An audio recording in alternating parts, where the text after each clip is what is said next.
أجرت وزيرة التجارة والصناعة أتونكو المانيانجوك مع السفير الصومالي لدى البلاد جمال حسن خليفة مناقشات حول التجار الصوماليين بما في ذلك المخاوف بشأن فرض الضرائب من قبل سلطات بلدية جوبا.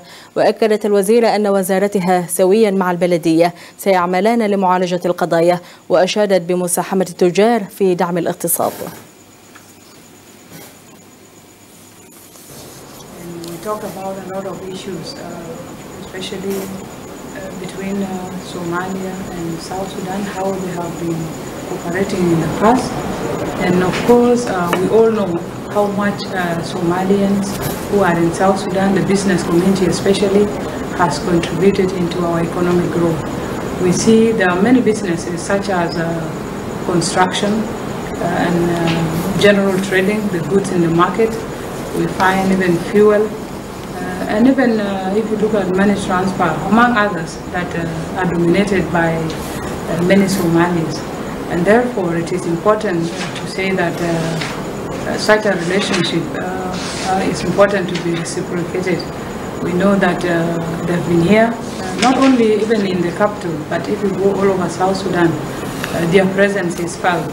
So it was important that as Minister of Trade to meet with His Excellency the Ambassador, talk about some of the issues maybe that are affecting them, and also see how we can do things differently, what we can do as a Ministry of Trade and Industry to support them, and although other businesses that are in South Sudan.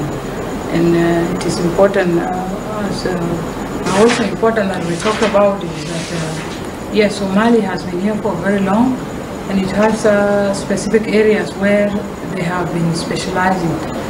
But of course, we will want them to do more in other areas, some more permanent businesses like industries and other things that will create more employment to the youth and to the women.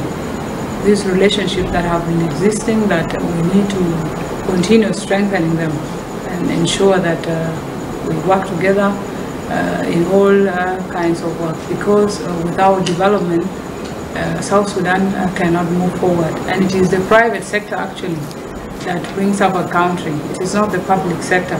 So we are trying to encourage our people also to even learn from those who are doing businesses here.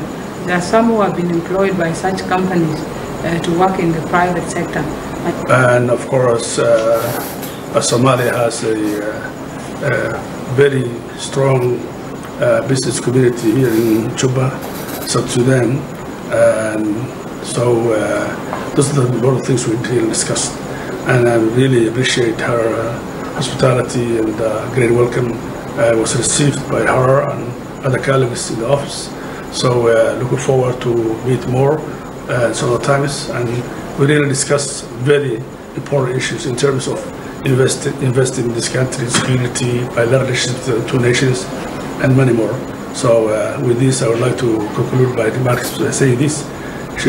I would like to congratulate His Excellency, the President of the Republic of South Sudan, General Salva Kiir Mayardit, for his great leadership in this country. I really felt a lot, and I can see the circumstances in this country and elsewhere. So we always wish him the best. And I can see that, we always, as I said, we share values and norms as a